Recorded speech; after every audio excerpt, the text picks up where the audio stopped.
So, I mean, right off the bat, what happened? How do we know what caused this? So up until this point, I believe Rogers has released a statement citing, tech problems, infrastructure problems leading to this outage, which, you know, uh, if anyone could tell me what infrastructure outages mean to them, I don't really know what that refers to.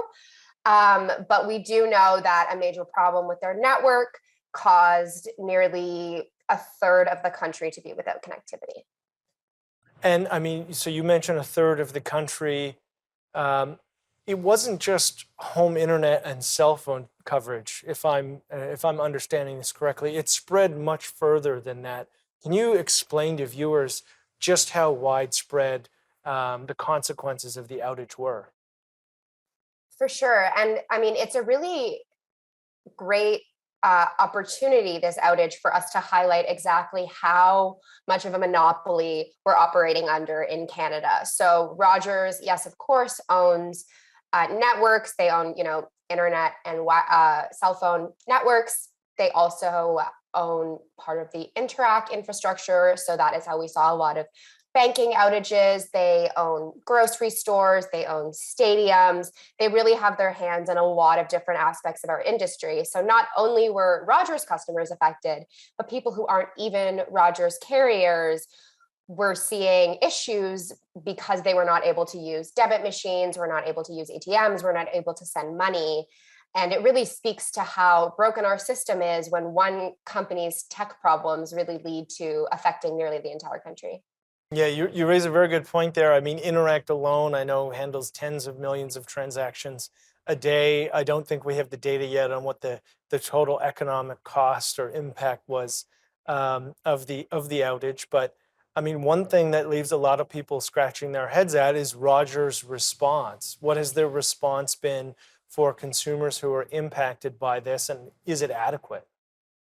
So I believe that Rogers has agreed to credit customers up to 5 days for the outage. 5 days on their next bill, which is a significant amount given that it was only out for a day. But that being said, the impact was not just one day of not being able to text or call. It was people not being able to access medical services. It was businesses losing thousands of dollars of sales because they couldn't accept debit transactions. It was people in remote communities being completely cut off from the rest of the world. So it's great to see Rogers making an effort to, make up the outage with their customers, but it isn't simply a financial reimbursement at this point.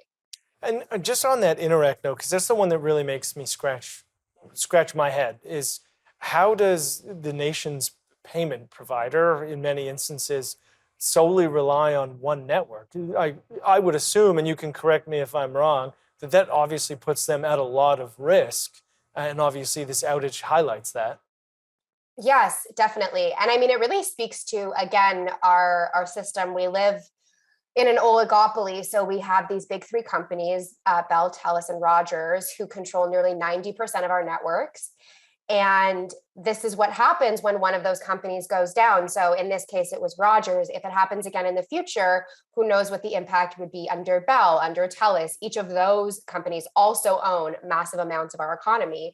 So it really is, this is, an example of a larger problem that we have where we are seeing these massive telecommunications companies control so much of our infrastructure with really no other option for Canadians. Yeah, that's a very good point. Oligopoly, I think, is an accurate word to describe the marketplace as it is today. We'll get more into what that word means for anyone who isn't familiar with it when we return from the break.